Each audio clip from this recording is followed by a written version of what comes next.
What is up, Who Dat Nation? It's Chris Olave from the Straight Up Saints podcast, presented by Boot Crew Media. And day one of the NFL draft is officially over, and we talked about it a lot on Twitter. We talked about it a little bit in the videos that we put out during the first round.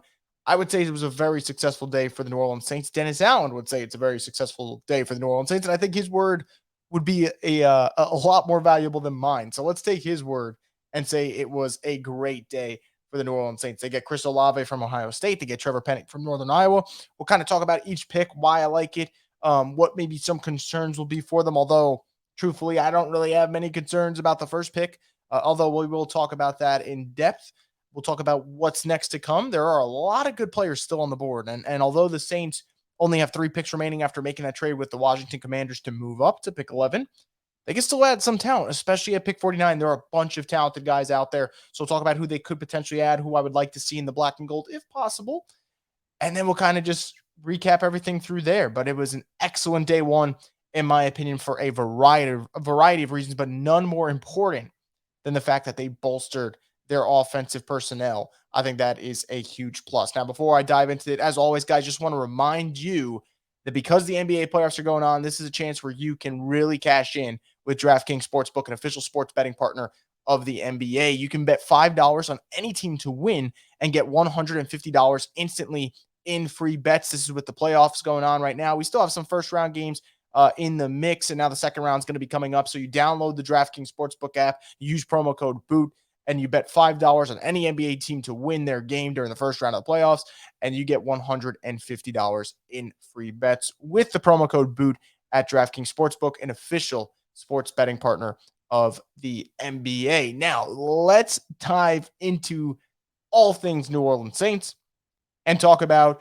what was the first move of, I think, what is yet to come in terms of a shifting and a changing of the guard in a good way, offensively speaking. So the Saints they're sitting there at pick 16. That was the original pick. And all of a sudden, the Commanders trade back at 11 to 16. Saints move up to 11. They get rid of a couple of picks. The full trade details, I have them right there. They ended up moving off pick 16, 98, and 120 to get a pick 11. So did you trade a lot? Sure, but you kept pick 49, which I think is a premium pick. So I think that's the good part there. And then they go and they select Chris Olave. And everyone knows that Chris Olave is A, the most polished receiver in this class, B, the best route runner in this class. And for those reasons alone, you kind of feel like you insert him day one in this lineup. I know Dennis Allen did the whole rookies aren't guaranteed starting jobs. Chris Olave will be starting this season. I have zero doubts. And I think that when you trade up and you make this move, I can just sit back. All I can do is really just give you a round of applause for several reasons. And I think for the Saints, they're sitting there at 16. Drake London comes off the board at 8. Garrett Wilson comes off the board at 10. You start looking around and you're like, all right, well, shit, we got to get a wide receiver. Because if we sit here at 16, the odds of us getting one, they're not great. And there was a lot of people who tweeted at me and were like, hey, Chris, you traded up for Chris Olave. You could have just got him at 16. I think that is completely inaccurate. Because pay attention to how the draft unfolded, right? The Lions traded up to pick 12 after the Saints traded up to pick 11. They drafted Jameson Williams. I thought that was a great pick for them. Then all of a sudden, the Texans traded back from 13, and they ended up taking an offensive lineman at 15. Eagles moved up to 13, took a defensive tackle, and then used their other pick to use for A.J. Brown in a trade, okay? And then the Commanders took Jahan Dotson out of Penn State at 16, who I would argue that's a reach, but again, time will tell if it ends up being a smart pick.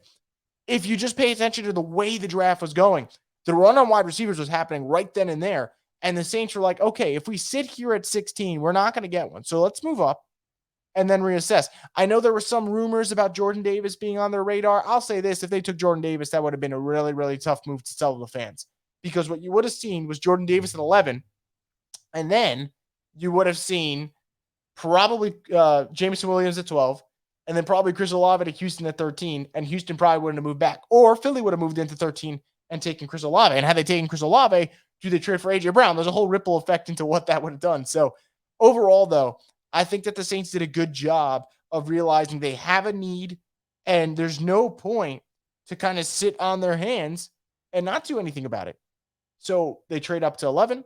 They get Chris Olave. And now immediately the wide receiving core looks better for the New Orleans Saints because it's Michael Thomas, Chris Olave, Marquez Callaway, Deontay Hardy, Traquan Smith.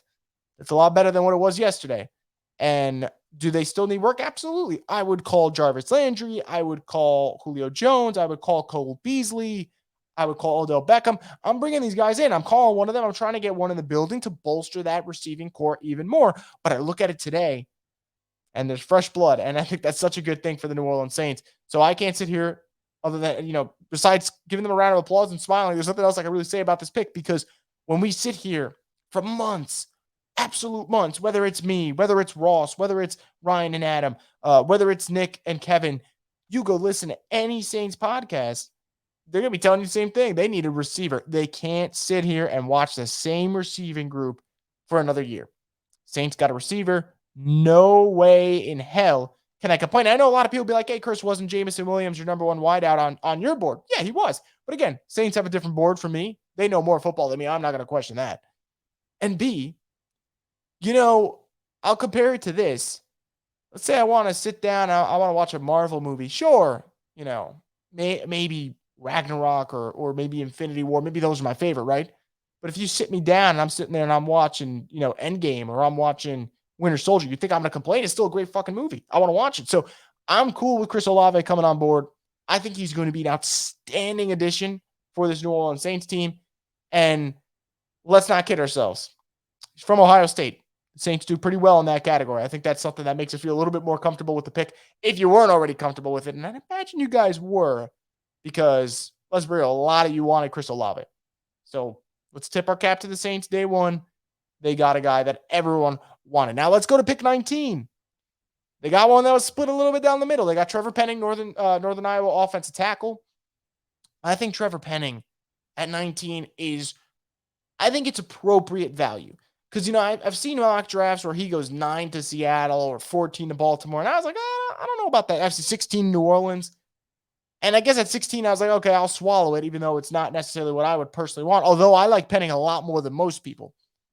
But to get him at pick 19, and you don't have to trade up for that slot. And if you listen to what the Saints are saying in their press conference, it's very clear it was Trevor Penning, or maybe we're considering moving back and just accumulating picks because they get rid of a couple picks, so it makes sense to come get some back. So the Saints were in that market. They see Trevor Penning fall. He was probably, without a doubt, their best player remaining on the board and a position of need. Those are the type of picks, man. We sit back and we look at it, and it's like, I don't know if Trevor Penning's going to turn out to be a good football player, guys. I can't sit here and tell you that because we don't know. He hasn't played a snap. But the thought process that went in, that part's an A+, because you, A, got a player of need at a very high value on your board. Saints made that abundantly clear. And I think for Trevor Penning, there's a lot of people who ask me, well, he's sloppy with his play. I don't think he'll be a good NFL football player. Do you honestly feel that way? Or is it because you watched the tape of him at Senior Bowl struggling with the Penn State pass rusher? Do you honestly feel that way? Or did you see the video of him ragdolling an defensive lineman into Desmond Ritter's legs? And all of a sudden you're like, I don't like what he did with Desmond Ritter, so I don't like Trevor Penning. If it's for those two reasons, I think you got to let it go. I think that is something where, yeah, I can go pull up bad clips of a lot of these prospects, And sure, Trevor Penning needs work. And Dennis Allen's quote about him, and I got to pull this up, was really important because a lot of people, including myself, kind of talk about Trevor Penning's toughness and how it can bite him in the ass. But Dennis Allen talked about how that's actually a good thing. And the reason being is he doesn't have to worry about making Trevor Penning a tough football player. He already is. It's all about whether or not you can pull the reins. And I'll read the quote of Dennis Allen when asked if Penning's aggressive mentality needs to be refined. He said, if a puppy doesn't bite when he's young, he's not going to bite when he becomes a dog. I'd rather pull the reins back and then have to kick him in the ass to get him going. I like that about him.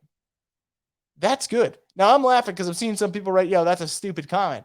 No, that's an excellent comment from Dennis Allen. A little bit old-fashioned for my liking, but it's still a good comment, because the reality is with Trevor Penning, you can't make someone they're not. And you watch Andrews Pete or you watch Cesar Ruiz, I think so many of us are like, dude, where's the mean streak? Where's the mean streak? They don't have the mean streak. If they did, it would have came out. Trevor Penning does have that mean streak. And will he need to figure out when to dial it back? Absolutely. Does he need coaching? Yeah, he still does, because I don't think he plays with the right leverage at his size. I think he needs to get a little bit better at that. But those are things you can coach. And A lot of people lately, because of the Cesar Ruiz pick, have been out on offensive linemen.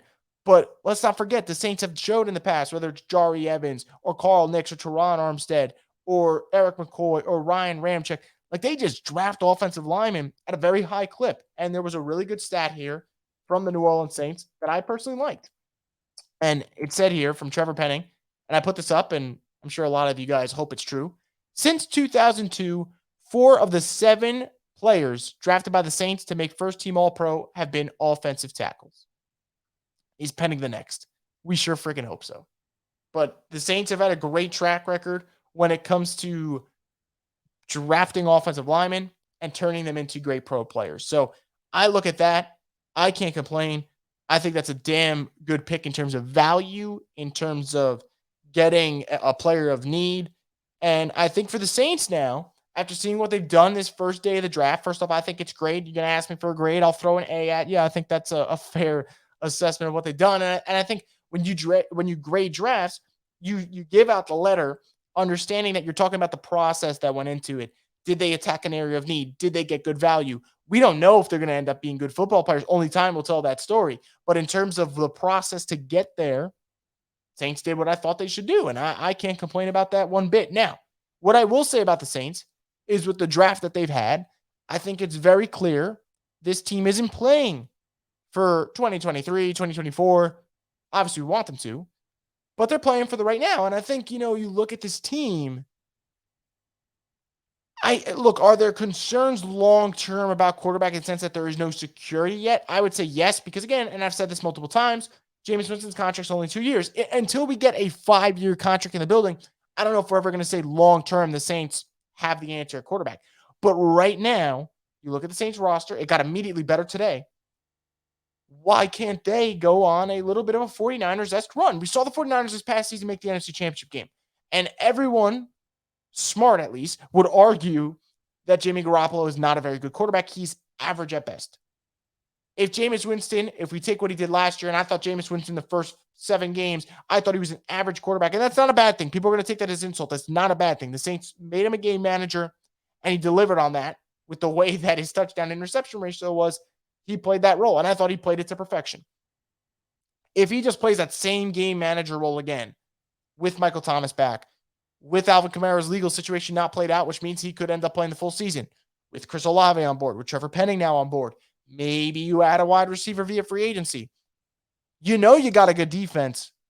Why can't they be that team, right? So maybe we won't feel comfortable about the quarterback situation for 2023 or 24 or 25. Maybe not yet. Maybe that's to come. Who the hell knows? Maybe Jameis earns that right to be the franchise guy. He still has to earn it, though, obviously. I don't think that is something that's going to be handed, nor do I think it's something he's already earned. He's got to go out and get it. I look at this Saints roster, and I say to myself, I think the NFC's had a really bad offseason. A really bad offseason. The Packers lost Devontae Adams. That's going to sting. 49ers, Deebo Samuel troubles. Nothing there yet, but we'll see what happens. Cardinals, Kyler Murray troubles. Yeah, they traded for Marquise Hollywood Brown, but does that solve the fact that they're perennial chokers? If you watch the way they played the last couple of seasons under Cliff Kingsbury, start off high, end off low, not exactly where you want to go. Then you look around. Falcons got worse. Panthers got worse. Cowboys got worse. I can't sit here and lie to you. I think that the Saints right now, from a roster perspective, they're probably a wild card team. I would still put the Bucs over them in the division standings, and that does not mean that the Saints can't beat the Bucs, because we know for sure at least once next year they're going to kick their ass. But I would probably still take the Bucs in the grand scheme of things, because this is a 17-game season. So maybe there's some games the Saints will lose that I think the Buccaneers would win because Brady's back and whatnot, and that would put them into the one spot of the NFC South.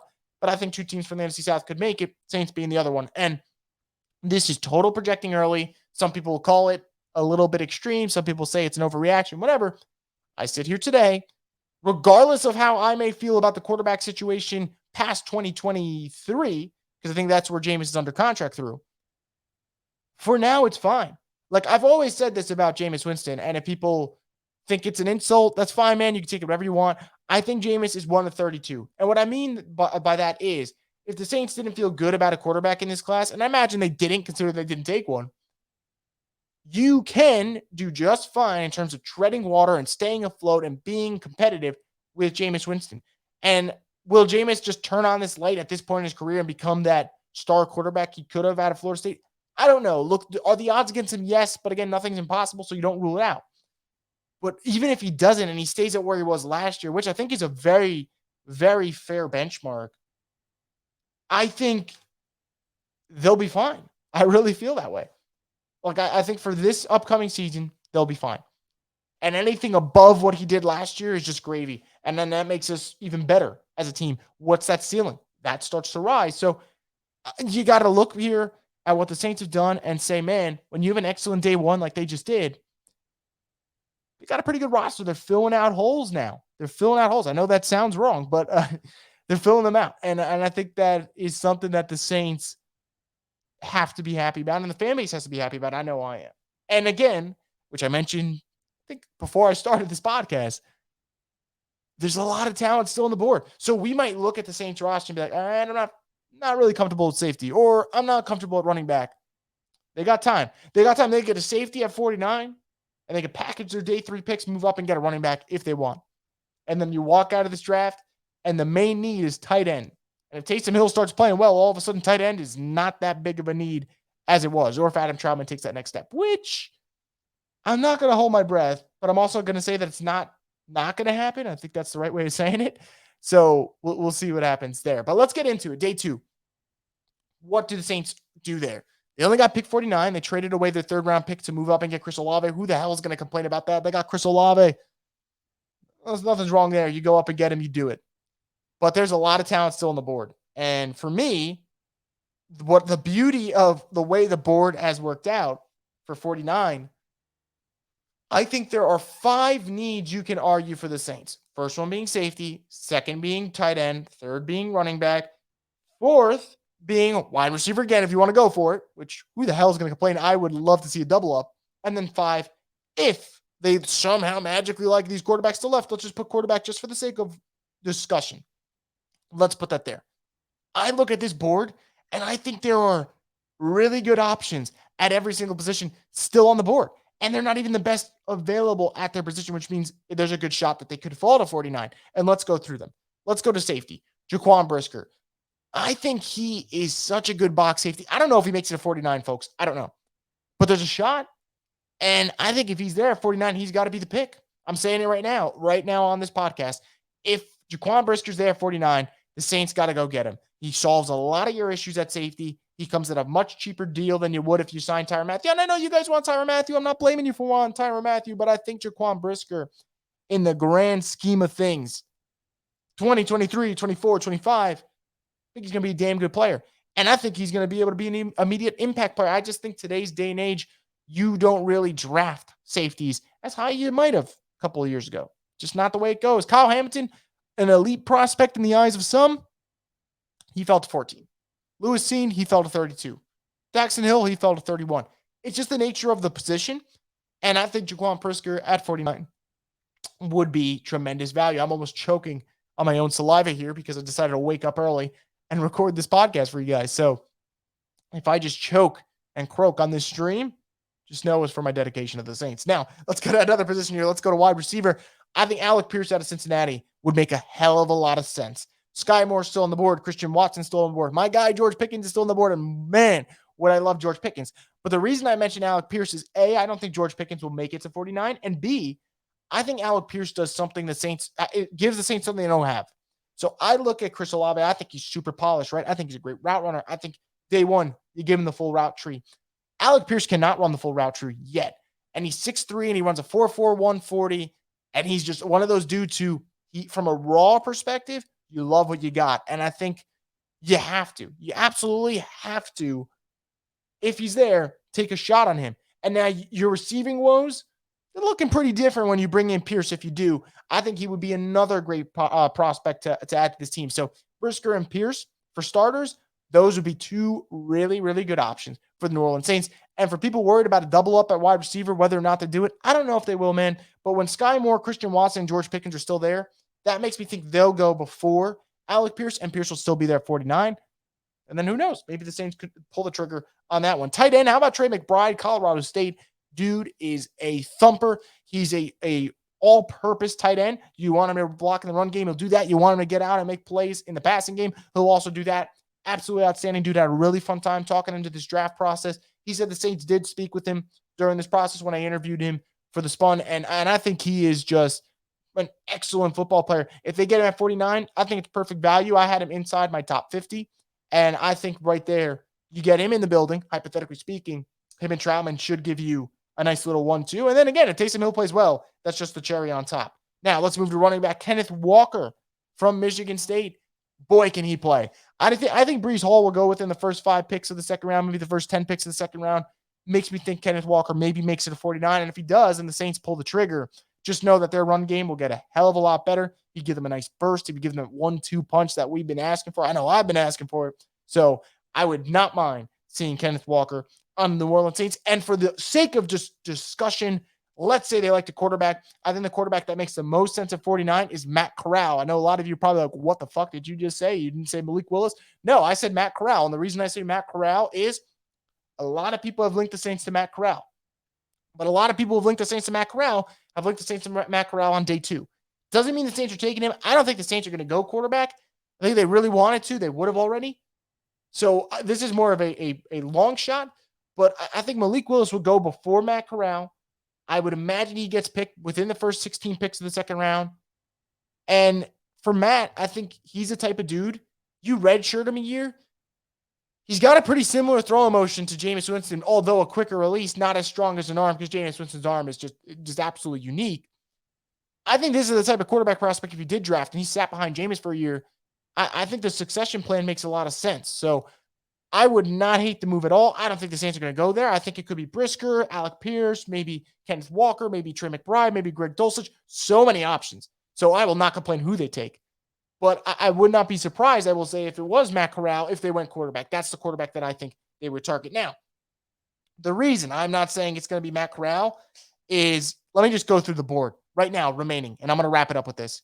Malik Willis, Desmond Ridder, Sam Howell, Matt Corral, Breece Hall, Kenneth Walker, Christian Watson, George Pickens, John Mechie, Sky Moore, Alec Pierce, Trey McBride, David Ojabo, Boye Mafe, Nick Bonito, Travis Jones, Logan Hall, Nakobe Dean, Christian Harris, Andrew Booth, Kyler Gordon, Roger McCreary, Jalen Petrie, and Jaquan Brisker. That's who's left. And there's a lot more names that we didn't name. That's who's left. This is a loaded draft class for the day 2 area. Saints only got 1 pick, but man, they can make it work at 49. They can get themselves a premium player. So we'll see how that unfolds. Also, before I go, real quick, Straight Up Saints shirts are finally in. So if you guys are interested, you guys can go get yourself. This is how they look. Pretty simple, but I think simple works, man, especially in today's age. It's kind of the trendy thing, simplistic stuff. And I personally prefer it. So if you guys do want one, you can go to Boot Crew Media's shop. Just go bootcrewmedia.com/shop, and it'll be there on the first page. You can get yourself a shirt, black or white, and supports the show if you guys want one. But again, not forcing anyone to do that. But anyway, day 1 is over. I thought the Saints had an excellent day. I'm excited to see what they do with the 49th pick on day 2. Do they move up? Do they move back? Kind of accumulate more picks? I think they got options. And I think it depends how the board falls, and we'll see what happens there. So I'm excited to see who becomes the next member of the New Orleans Saints. That's going to do it for this recap podcast of day 1. As always, stay tuned for more content here. I'll put videos out if the Saints draft a premium player at 49. I'll make sure to have some videos out there for you guys. But that's going to do it for this podcast. As always, keep it plugged in here on the Straight Up Saints podcast, the destination for